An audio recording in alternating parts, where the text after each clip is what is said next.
Fiona Phillips has revealed she's been diagnosed with Alzheimer's, which is a disease that both her parents suffered from.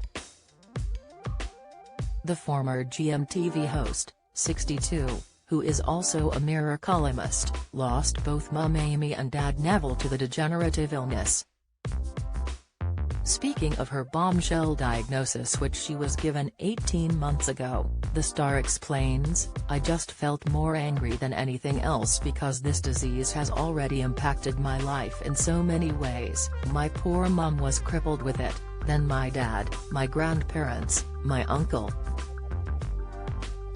Amy, who was a nurse before working in a department store, started developing the early onset of the condition at the young age of 53, before she died tragically in 2006, aged 74.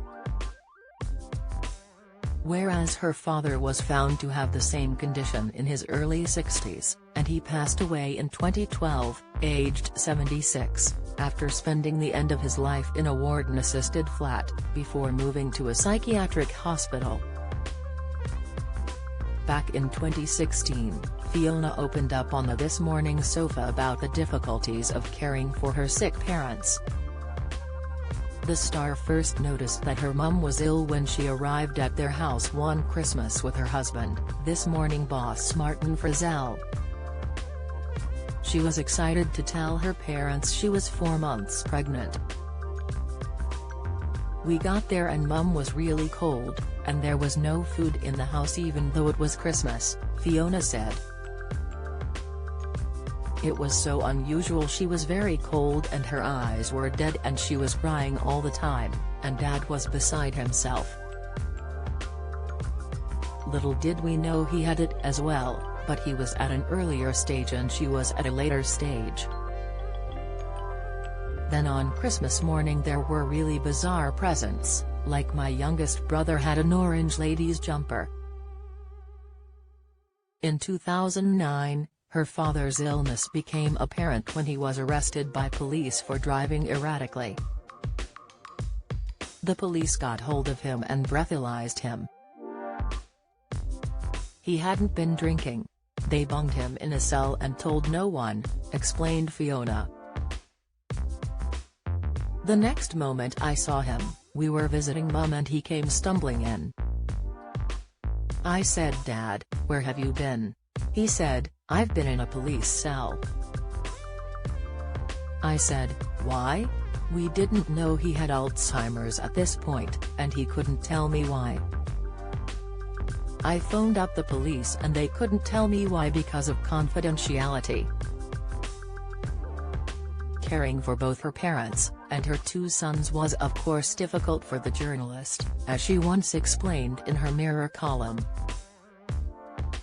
"Simultaneously to mum disappearing before us from her late 50s on, I was caring for 2 tiny sons, one aged 3 and one a couple of months old, as well as holding down a big TV job in the glare of the spotlight. I thought about quitting the job. But that would have meant struggling to pay the mortgage and bills," wrote Fiona. "I didn't know it then, but I was part of the sandwich generation, caring for kids and parents while trying to hold down a career," she said. "When my dad was diagnosed with Alzheimer's just weeks after mum died, I went into a spin of children, work, dad, motoring nearly every weekend to Wales to see my deteriorating father, before moving him nearer to me after I found him living in squalor.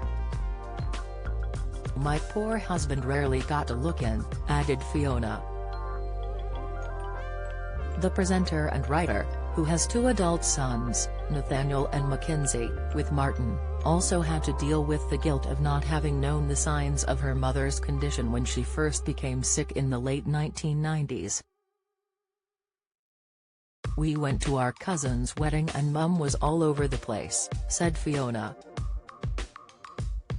"She went to the toilet and she had forgotten to do up her skirt, so when she came back it fell down.